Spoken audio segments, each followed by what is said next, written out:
Matt Miguez has plenty on his mind, and he's ready to share it with the world. It's time to hear the Miguez Mindset.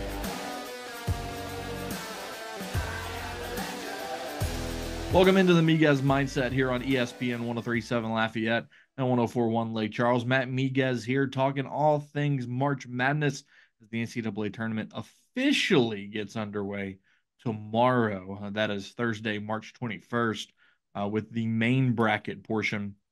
Joining me to preview the tournament and kind of give his thoughts on March Madness is Rocco Miller from Bracketeer.org. Rocco, what's going on, man? How are you?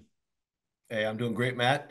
Best time of year. Can't wait. Can't believe it all gets started for real tomorrow. I know these playing games are nice little appetizers, but tomorrow morning here on the Pacific time zone, I'm in Las Vegas this week at 9 a.m. It's going to be buzzing all over town and start of two of the best days of the year, in my opinion, which is the round of 64 and all the surprises and all the emotions. You know, I want to start with the region that I think is really the most intriguing, and that's going to be the Midwest region. I mean, Purdue's the number one there. You've got Tennessee at 2, Creighton, South Carolina, Gonzaga, a really beat up Kansas team. I just want your overall thoughts on that region first. You know, what teams stand out to you? Who could play upset? Who could play spoiler there? Yeah, I think the first team that pops out, and I've been talking about them, is right there in your neck of the woods, the McNeese Cowboys. I've been anxious to see who they would be matched up against. Did not expect Gonzaga. You know, I think if you've been following some of the tweets or the mock committee process I was part of, it was expected that they'd be a 6 or a 7 seed. And actually, they were supposed to be a 6 seed per the seed list. But because of the fact BYU can't play on Sundays, everything got reorganized and pushed Gonzaga up to a 5. But for McNeese, I don't know if that's necessarily good news because we all know Gonzaga, they only play 7 guys, but they have some very elite playmakers. Yep. Ryan Nemhard's phenomenal. And with Kansas's injury, I just want to focus on that little pod right now. With Kansas's injury situation, McCullough won't play. Dickinson's going to give it a go, but who knows where he is in terms of being 100% or not. I think the winner of Gonzaga McNeese is in great shape to get to Detroit. So I think that game is probably the most intriguing game of the day tomorrow, Thursday. In terms of the rest of the region, I think it was a decently good draw for a team like Creighton. Akron, to me, was inconsistent throughout the year. It took some weird losses late, barely survived to beat Kent State, who was the 8 seed in the championship game. So I think Creighton's got a nice path in that first round game. South Carolina, Oregon, both physical, both tough, both defensive. That could give Creighton problems in the second matchup. But otherwise, Creighton's got a good path to get to Detroit. And then in terms of Tennessee, I like their path as well. I think, St. Peter's could be tricky in the first round. As we know, St. Peter's, same kind of DNA as they had under Shaheen Holloway. Now doing it with their new staff, but they play the same style. They have a top 100 defense. I just don't think they can score enough points at the end to beat Tennessee. I expect that to be low scoring. Texas, Colorado State, another intriguing matchup. So I think Texas, Tennessee, Colorado State, a little more even than you might expect. So that second round matchup will be interesting. If you want to pick an upset there, maybe go with Texas, actually. I want to hone in on the McNeese game just a little bit more because obviously, like you mentioned, they are just an hour down the road. We cover the McNeese Cowboys here for ESPN 104.1 Lake Charles. The story of Will Wade is just, one that people can't get enough of, right? Obviously, he has success at every school that he's been to, has the issues that he had at LSU with the illegal recruiting. McNeese takes a chance on him, and he takes a team that lost 23 games last year and won 29 with that same team a year later. I mean, obviously, he brought in his own pieces and put his own stamp on this team, but again, taking a program that has been ravaged by COVID and by 2 hurricanes and to have immediate success at McNeese, I mean, does this make Will Wade a top 5 coach in college basketball right now? You have an argument. You have a great argument. There's nothing I can say to disprove that opinion. if he is in fact a top 5 coach or not. Because when you think about a coach in today's college basketball world, it's much more than X's and O's, and he's doing fine in that department as well. Obviously, with all the wins, they had a couple close calls in league. Of course, dropped that one to Sela, but that's tough. You play in a league that that part of D1 is the lower half of D1, and he's got a roster, as you know, that's good enough to compete in the Power Six. So at a certain point, they're going to hit lulls in the season. But outside of that, the other part of your job is assembling a roster and assembling a staff and raising enough, NIL money to be competitive. And he obviously aced that test with flying colors. And I said it way before the season started. I thought it was a joke that McNeese was not picked to win the league by the media. I don't know what they were looking at, but I thought this was going to be not only the best team in the Southland, but one of the best mid-majors in all of college basketball, a top 50 capable team, and a team that very capable of running the gauntlet of the Southland and going perfect. They almost did that, of course, just the one slip up. So yeah, I think they're dangerous. I just think the Gonzaga matchup, man, you got some pretty elite players on both teams, and I think it's gonna be a heck of a game. Yeah, that's going to be a very interesting game tomorrow afternoon in Salt Lake City. Now, Rocco, I want to look at the South region because that's another one that is just stacked with talent. I mean, Houston, you've got Duke and Kentucky in there, Florida, Marquette. A lot of people are eyeballing James Madison, the 12 seed out of the Sun Belt. Again, just another sector of this bracket where I can't really predict what's going to happen because you just never know. Yeah, I agree. So I think you got to start with Houston's situation. Roberts went down last week in the Big 12 tournament. Very rare to see them get beat like they did in the championship game against Iowa State. But they're still Houston. They're still tough. You got Jamal Shedd. You got a lot of key pieces still there.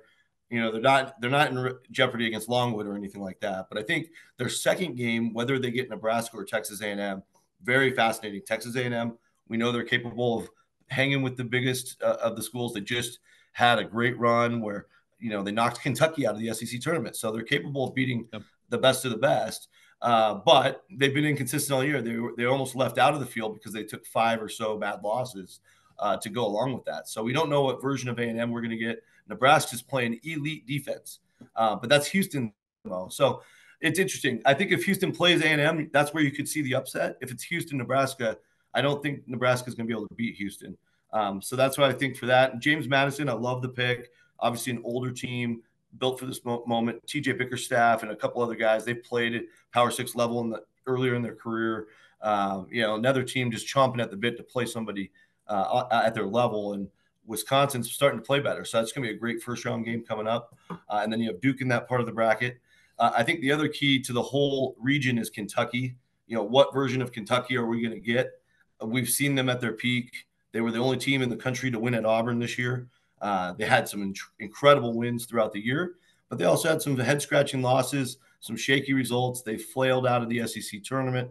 So no guarantees there. And in Texas Tech's a team I'm really high on specifically. I'll probably have a couple brackets where I have Texas Tech beating Kentucky due to the fact that they are well-prepared, well-coached. Grant McCaslin, tons of respect, ran the North Texas program all the way up as high as they could go, winning the NIT last year, brought in a bunch of pieces that are all winners. They all transferred in from winning programs.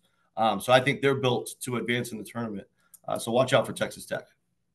And then, we look in the East where UConn is one of the heavy favorites to win the whole thing. Dan Hurley's done a phenomenal job there over the last couple of years. And then, FAU, they go to the Final Four a year ago. They're in this side of the bracket as well. Auburn's playing really strong basketball right now. Iowa State, the Big 12 champion. Just talk to me about your thoughts on the East region. Certainly the most loaded region. Every Final Four team that came back to the tournament is in this region. Of course, Miami didn't make the tournament this year, but the other 3 are all in this region. And like you said, with Florida Atlantic, UConn up there in the top half of the bracket, I would expect UConn to be able to be okay there. But if Florida Atlantic is able to recapture some of that magic, one of their players, Elijah Martin, just signed 4 NIL deals yesterday. And so I think there's some incentives in there, even for their guys to advance. Like they'll get more commercials, things like that, if they pull off that upset. I hope we get to see that game because there's no guarantees that they'll beat Northwestern. Northwestern's injured, but they still have Boo Buie. missing 2 starters coming into the tournament. So that should favor the Owls, but you never know when these games tip off. Things change in a hurry. And then Auburn, you called it. Auburn is, I'll go ahead and say it now, they're my initial pick to win the entire tournament. They're number 1 in the nation right now in field goal percentage defense. And winning the tournament, you got to have guys that can put the ball in the hole and also get stops. It's just equally almost important. And they're doing it on both ends of the floor. I think they've been kind of a sleeping giant most of the year, overlooked because they kept choking on the road. But the way they played in Nashville really kind of put the pieces together for me. And when and if we get Auburn UConn in the Sweet 16, that game very well could be for the winner goes on all the way to the national championship and wins it. And then finally, you know, in the West, this one's going to be an entertaining one as well. North Carolina's the 1 seed. Mississippi State played strong basketball in the SEC tournament. St. Mary's, obviously, always a fun story out of the West Coast Conference. Alabama, Clemson, Baylor, Scott Drew's team playing really well this year here in 2024. What are your thoughts on this side? Yeah, I'll be covering this one in LA once they get to the Sweet 16 round starting next week. So looking forward to seeing who shows up out there. But in general, I think this is where we're going to see the most chaos potentially, because I do think New Mexico as the 11 seed. Out here in Vegas, they're already favored to beat Clemson. I expect them to beat Clemson. You know, we'll see if I'm wrong. Clemson didn't look good down the stretch. New Mexico's on fire. You have Charleston playing Alabama in the 4-13. I think that's the one upset that I'll predict to happen. And it's due to the fact that Alabama's not playing any defense. Nate Oates has complained about it basically every press conference for the last 3 or 4 weeks. And Charleston's, you look at their shooting numbers, they are shooting the lights out in the last 2 months. And if Alabama's not playing defense, Charleston's going to score 100. And so I like that matchup for Charleston. St. Mary's Grand Canyon is an incredible matchup, but I think St. Mary's just a little extra prepared. Randy Bennett's the most prepared head coach in the tournament or in the country even. So I like their chances on 4 days of prep. And St. Mary's gets to the Sweet 16, I think.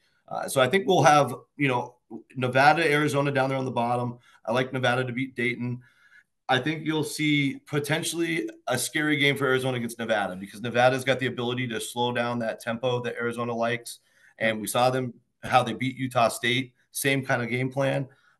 We might see a surprising Sweet 16 if we get New Mexico and Nevada both there. I guess my gut call will be one of them will get there, but probably one of them will fall short. And those upsets would be over Arizona for Nevada and over Baylor for the Lobos. All right, Rocco, which low seed is getting their feet measured for a glass slipper? Who's playing Cinderella this year? I guess I got to go Charleston because I do think they're going to win their first game. And, the way they shoot the ball, if they're shooting lights out, they can hang with, St. Mary's or Grand Canyon in the game after. So we'll go with Charleston as our pick. But I actually think, just to give you another one, if James Madison can beat Wisconsin, I'm a little nervous about that matchup the more I look at it. I like James Madison's chances to get to the Sweet 16 and beyond. They're just so old and experienced. And a team that's beat 30 Division I teams before the tournament even starts is pretty unheard of for a lower level school. They've just won a lot of games. So James Madison's the other one to look for. And now, if you were in control of this and you had the choice of who would be in the Final Four, who are your 4 teams that are playing in Phoenix? Well, I mean, my picks are the teams I'm rooting for. Either or both. Yeah, that's awesome. I'll just give you my original picks. I'm filling out all sorts of brackets with different scenarios, but my original picks have we have Auburn, of course, coming out of the East. Got in the West, I had Baylor actually in my original, okay. So we'll go with Baylor. And then over in Purdue's region, I do think Purdue will find a way to get there. They just have to get past those pressure points, but I think Purdue gets there, and that's my only 1 seed because I think if Kentucky plays up to their potential, Kentucky's the pick coming out of the South. So then, as a bracket guy, how many different brackets do you fill out? This changed. I used to be old school and just do the one bracket, and that's my bracket of truth, and I just rooted for that. As a guy who's now traveling and covering the games and doing all sorts of different roles within it, I like to fill out a bunch of them. So that way, when we get to the Final Four, I've got a couple that are still alive and still in the mix for one of the prizes, right? It's always deflating. You know what I'm saying? Like, it's always deflating if you're out of hope by the end of the first weekend. Like, I don't like that. I don't like that feeling. It's not fun. Yeah, I'll fill out anywhere from 10 to 20. I think anything above 20 is a little, like, I won't be able to keep track of them. And plus, it takes time, right? So you can only do so much. Usually I average around 15 filled out. And by the time we get to the Final Four the last couple of years, I've been alive in like 3 or 4 of them. And I just hope, one of those is the big money one. But yeah, it's a lot of fun. Just do it to keep in touch with people, have stuff to talk about. And it's the best sport. It's the best event. It's beautiful. No doubt. Rocco Miller of Bracketeer.org joining us here on the Miguez Mindset. Rocco, before you run, man, tell our listeners where they can find your stuff. Yeah, Bracketeer.org is my website. So throughout the season, obviously we're now in the postseason, you can find all of my work there, bracket forecasting, different types of articles throughout the year. And then now that we're going to approach off season, I help out a lot of schools in all 32 leagues with their scheduling for next year. So you'll see a lot of non-conference scheduling news and updates over at Bracketeer.org. Otherwise, just follow my Twitter account at Rocco Miller 8.